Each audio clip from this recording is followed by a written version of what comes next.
Now to revelations that Prince Andrew allegedly emailed pedophile Jeffrey Epstein long after he claimed to have cut all ties, telling him they would ride out their scandal together and would get to play some more soon.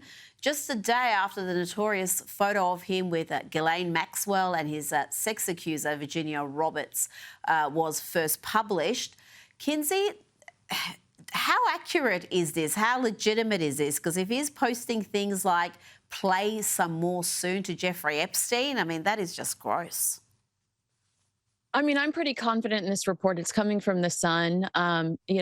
Prince Andrew sent that message on February 28th, 2011, and that's significant because Andrew has previously insisted that he traveled to New York on December 2010 to break up with his friend Jeffrey Epstein and to end that association. But I do think that these emails are likely credible. It's from the same source that brought us those Fergie emails a few weeks ago, where she's apologizing profusely to Epstein. And it's just further proof that Andrew has no business showing his face around the British royal family. If he would lie about the timeline, what else is he capable of lying about? Now, we spoke last week about confirmation that Katy Perry and former Canadian Prime Minister Justin Trudeau are dating. We've all seen those photos now. The loved-up couple spotted kissing and canoodling on Perry's 24-metre yacht, Kinsey. Well, I think they're built for each other. I've got to say, they're both vacuous, they're both self-obsessed, and I think they make a perfect match. And they kind of look like siblings. Yeah. I mean, apparently climate change only matters. Do actually, yeah. Has she been to Cuba as well? Exactly. I mean, apparently climate change only matters until the champagne's chilled and the yacht is fueled. Romance on the high seas of hypocrisy. Trudeau and Katie are both climate change warriors, and proving that liberal guilt sinks faster than their carbon footprint. Besides that, though, I am enjoying watching Trudeau's midlife crisis. It's like the best reality show ever.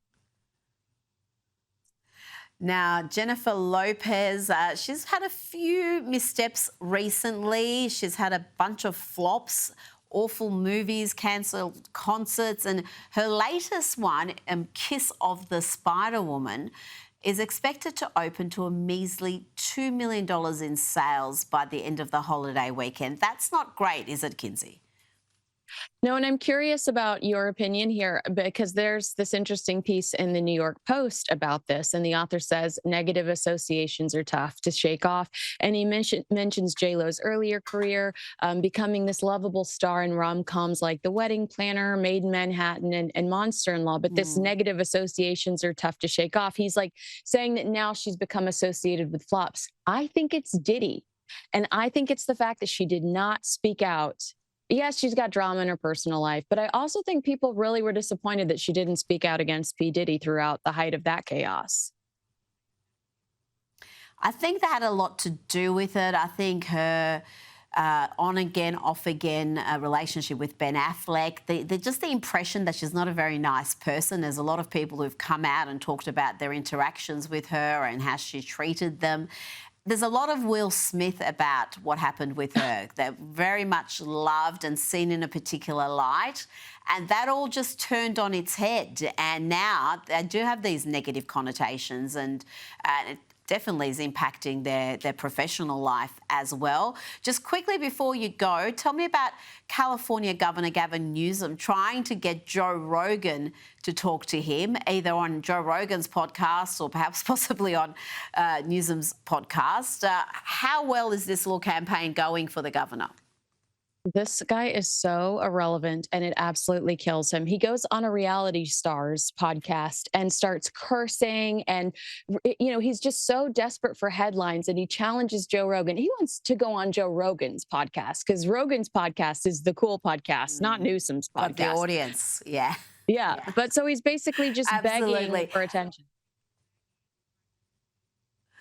Well, I tell you, I can understand why Joe Rogan wants to have nothing to do with him. Didn't Joe Rogan flee California because of Gavin Newsom's policies. And it wasn't just COVID-era policies, it's everything else that he's overseen in California. You've got the crime rate, the massive gap between rich and poor and all the impact that has. It's just a dysfunctional state. And that's why so many Californians have left for places like Texas and Tennessee and Florida. Kinsey Schofield, always a pleasure. Thanks for your time tonight.